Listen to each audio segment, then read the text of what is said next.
Alright, good morning from SeaWorld Orlando. Park just opened, and we're here for the morning. We're not going to be staying much after 12, we don't think, because we're just here really to use up the Penguin Trek quick use we got before the ride opened for the Passport to Chills. And yeah, we came and rode Penguin Trek on the first pass holder preview day, but didn't bother to film it because that day was just a train wreck. But gonna give you guys my thoughts on how bad it's gotten, as well as just ride the other great coasters here, the ones that are actually good, like Mako and Pipeline and Manta. So let's just jump right into Mako.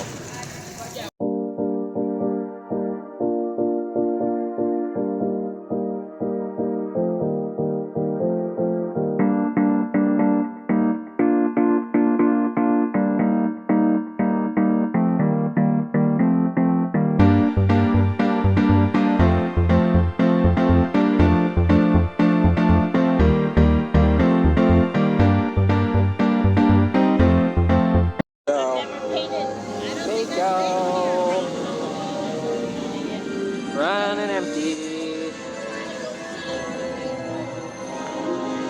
And back there we can see Hollow Scream, which it looks pretty cool. I don't know. I wouldn't mind coming here for Hollow Scream, but I still think I'm gonna prefer HHN. I don't know. We'll see. But anyway, we're going to get our first ride of the day here on Mako.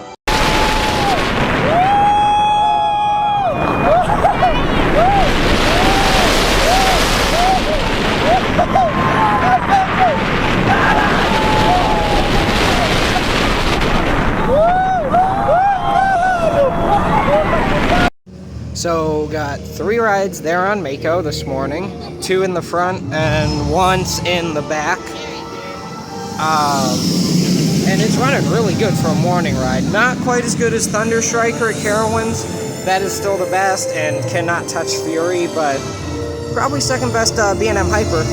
Now we're gonna head over and do Pipeline. So I guess this is called Cannibal Harbor for Hollow Scream. And then we got the Bubble Boba Tea Bar. Little pricey, $9. But yeah, for like a tiny drink. But we are heading over to Pipeline, and we're gonna get our morning ride on that. And just so that way you know, if you're coming, you can't get over to the back half of the park, Infinity Falls, Wild Arctic, Sesame Street, or Icebreaker until after 10 a.m. So an hour after the park opens if they open at 9. But now it's time to ride the only surf coaster.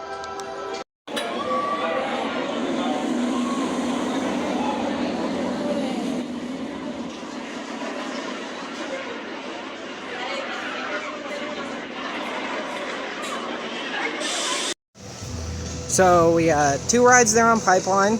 One's in the back, one's in the front. Back was a little rattly, but it could have been worse. And then we got in the front, and that was really good. The only thing is their operations are absolutely horrendous. Like almost 4.5 minutes to dispatch 1 train. Yeah, that's not acceptable. That is way too long to get out 1 train. But the ride itself is good. I just wish that their operations would pick up and get better. But we just walked out of the Carnival scare zone for Hollow Scream. And I think we're going to head up and try and do Manta now. Alright, now we're heading over for a ride on Manta. There's one up there cresting the hill now. But let's see if we smack into the waterfall today like we have the past few times. I'm going to laugh if we do. It's kind of funny. It's a little annoying, but more funny than anything. But yeah, it's Manta time. So Manta was a little long. Heading over to do Penguin Trek now, but I've heard this is supposed to be turning into a Chick-fil-A, but I don't know. I don't know what they're doing with this building. They've been working on it for a long time. But yeah, and it looks like Tin Trek, or whatever the hell it's called, actually has pretty good dispatches right now. So we're gonna go take a ride on that. Alright, heading into Penguin Trek. Curious to see what a 45-minute wait is, because we haven't rode this since pass holder previews, and on that day they were doing some annoying media filming stuff, and they crawled. But from what I remember, it's pretty decent. I don't think this thing's a 45-minute wait. I mean, maybe. I love the little Easter egg of the different SeaWorlds. Abu Dhabi, San Diego, and then here. See it, but look at how torn up this wall is. I don't know if people are just rude, or this queue was poorly built, or what, or a combination of both, but this is terrible. The fact that they already had to repaint this and the thing's only like 3 months old either says something about the painting company they hired, or says something about the guests. Yeah. So, we got the last train before it broke, and now we're heading down this horrendous exit. For the love of God, SeaWorld, please do something about this exit. This is the worst designed exit ever. This was like this. This is the absolute worst exit for a coaster ever created. Go through a maze, and then you get stuck in a claustrophobic room that smells like fish.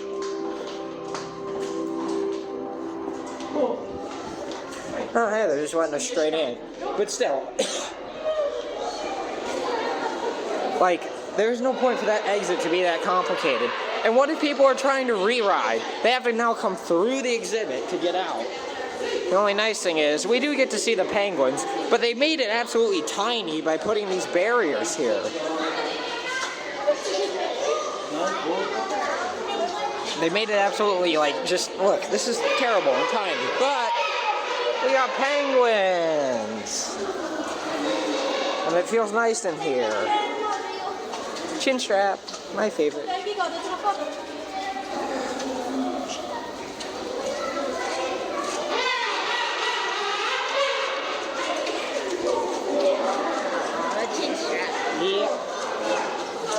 So, like, when there's no one at the exit, it's fine. But when you got a bunch of people coming in, it's not fine. But we got lucky. We got the last ride on Penguin Trek before it broke. So, yeah, I mean, Penguin Trek, I get it. It's a family coaster. It's supposed to be tame. But I've been on family coasters that are family. Cheetah Hunt. Cheetah Hunt, Cobra's Curse is more intense than that. And it has the same height requirements. But the tameness isn't what bugs me. What bugs me is how rough the ride is. There's no reason for a brand new coaster, like 3 months, 4-month-old coaster, to rattle like a 1990s B&M Looper that has had zero maintenance. There's a pothole on the second hammerhead turn as you ascend to the first the turn, the high hammerhead turn. There's literally a pothole in it. Like, it's pretty bad. I don't understand why it's so rough. But anyway, we're gonna go do a real good coaster, Manta, now, because I think the wait time's going down.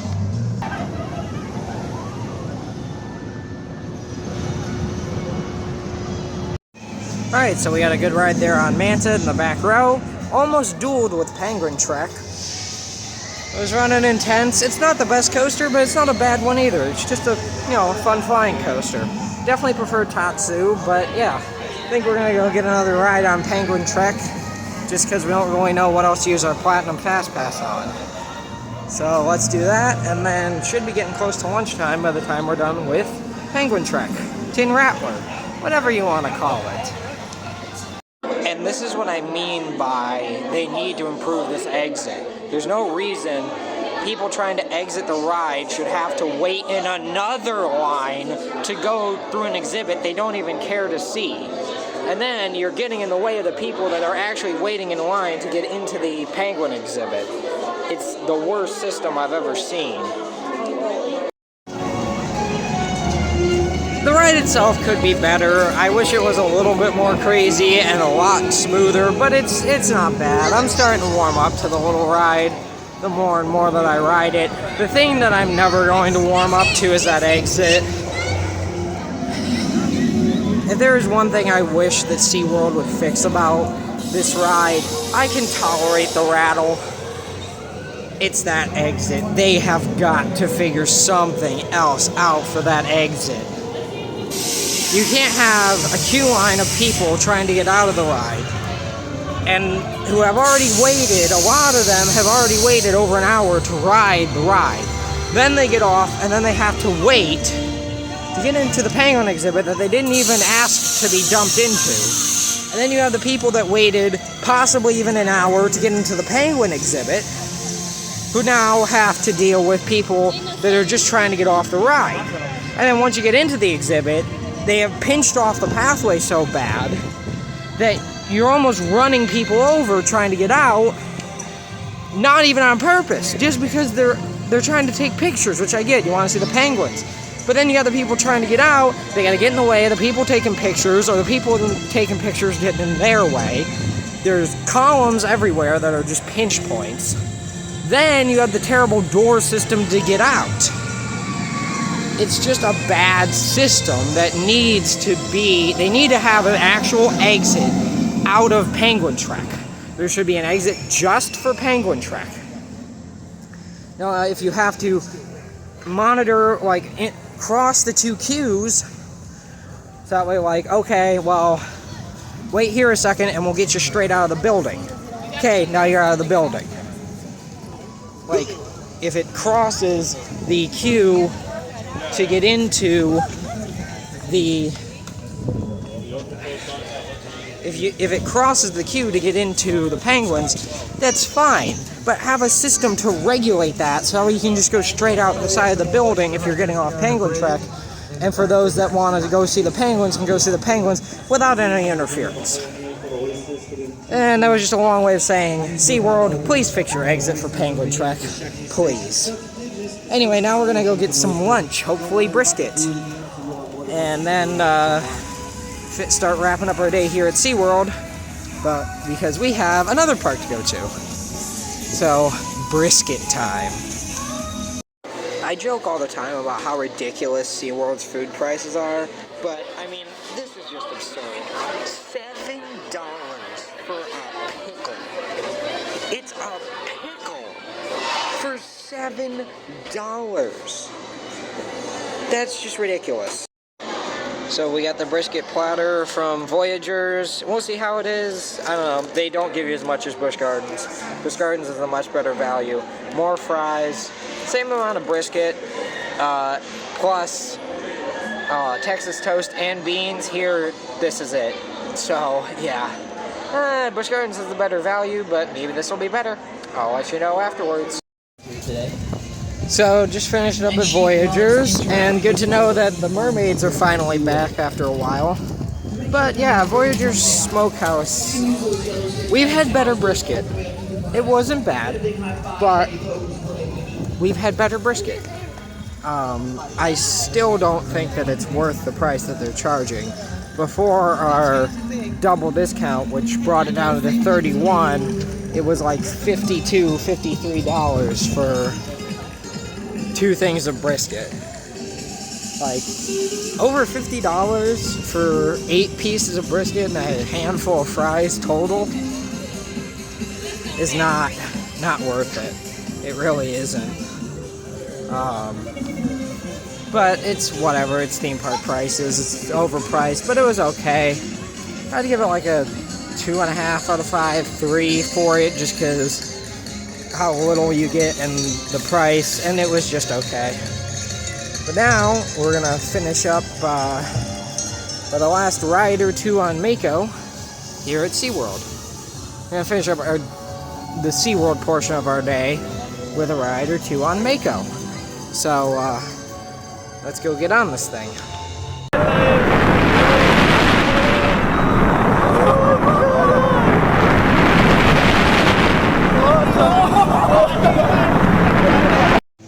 Okay, so we got a really great front row ride on Mako. The ride's absolutely hauling in the afternoon heat. If you can't tell, we were walking out of Pipeline. That's because I picked up some nano coasters to build some more of those, because I really enjoyed doing the Montu model. But we are going to be heading out of SeaWorld now. But we are heading over to Universal. I'll connect with you guys in a second. Sorry, had to get through the bar there. But yeah, no, we're gonna head over to Universal now. But that you will have to wait for. That's gonna be another vlog. We're gonna go over there and have some fun at that part. But this was a really good morning at SeaWorld. We got 4 on Mako, 2 on Pipeline, 2 on Penguin Trek, 1 on Manta. Got to see some of the Howl-O-Scream scare zones during the day. But yeah, no, we're done. It's time to head out of SeaWorld. It's getting a little bit busy. Not bad, but a little bit busy. And we're just ready to head over, get some rides on Velocicoaster. So, keep an eye out for that video. If it's been a week from when this one comes out, then it's out. If not, then keep an eye out for that video coming soon. But anyway, pretty good morning here at SeaWorld. And we'll see you all next time on another adventure.